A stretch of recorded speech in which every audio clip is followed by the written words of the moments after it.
ভারতীয় ফুটবলে ডিফেন্ডার মানেই এখন আলোচনায় আসে দুটি নাম, আনোয়ার আলী এবং মেহতাব সিং।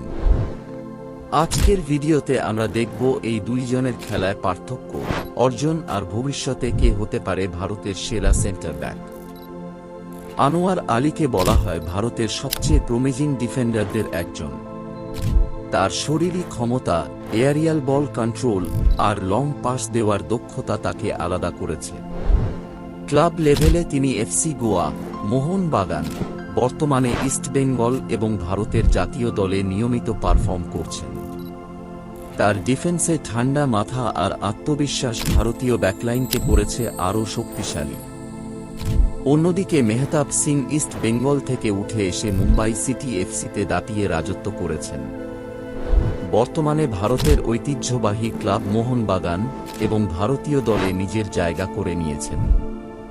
তার সবচেয়ে বড় শক্তি হল ট্যাকলিং, ম্যাচ পড়ার ক্ষমতা এবং আক্রমণ ঠেকানোর সময় নির্ভরযোগ্যতা। মুম্বাই সিটিতে তিনি খেলেছেন দুর্দান্ত ধারাবাহিক পারফরম্যান্স। বর্তমানে তিনি মোহনবাগান দলে যোগদান করেছেন। ভারতীয় দলে তিনি তরুণ ডিফেন্ডারদের জন্য অনুপ্রেরণা। আনোয়ার আলী লম্বা, শক্তিশালী, আক্রমণেও অবদান রাখতে পারেন।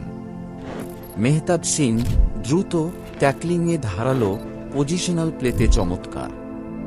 জাতীয় দলের জার্সিতে দুজনের অবদানও আলাদা। আনোয়ার আলী ভারতের বড় ম্যাচগুলোতে গুরুত্বপূর্ণ ভূমিকা রেখেছেন, বিশেষত এরিয়াল বল সামলানোতে। তার হেডার থেকে গোলও এসেছে।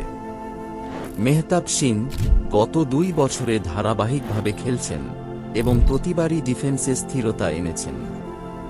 তিনি যেকোনো দলের জন্য সম্পদ।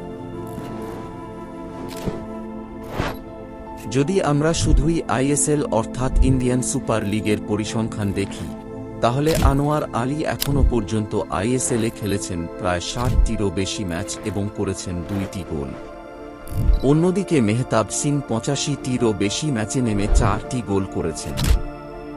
গোল সংখ্যা হয়তো কম, কিন্তু মনে রাখতে হবে দুজনেই সেন্টার ব্যাক। গোল করা এদের মূল কাজ নয়। এদের আসল কাজ হল প্রতিপক্ষের আক্রমণ থামানো। আনোয়ার আলীর অভিজ্ঞতা বাড়ছে, তবে ইনজুরি রিস্ক একটা বড় প্রশ্ন। মেহতাব সিং তরুণ, ধারাবাহিক এবং ফিটনেসে ভালো। তাই আগামী 5-6 বছর তিনি ভারতের ডিফেন্সে বড় ভূমিকা রাখতে পারেন। তাছাড়া তিনি সদ্য মোহনবাগানে 5 বছরের লম্বা চুক্তিতে দলে যোগ দিয়েছেন। তাহলে প্রশ্ন হচ্ছে, কে সেরা? সত্যি বলতে, দুজনের খেলাধুলার ধরন আলাদা। দুজনই আমাদের জাতীয় দলের রত্ন। আনোয়ার আলী যেখানে এরিয়াল পাওয়ার আর বিল্ড আপ প্লের মাস্টার, সেখানে মেহতাব সিং গ্রাউন্ড ট্যাকল আর মার্কিংয়ে ভরসাযোগ্য। ভবিষ্যতের ভারতীয় ফুটবলে এই দুই ডিফেন্ডারই বড় ভূমিকা রাখবেন। তোমাদের মতে কে এগিয়ে, আনোয়ার আলী না মেহতাব সিং, তা কমেন্টে জানাও।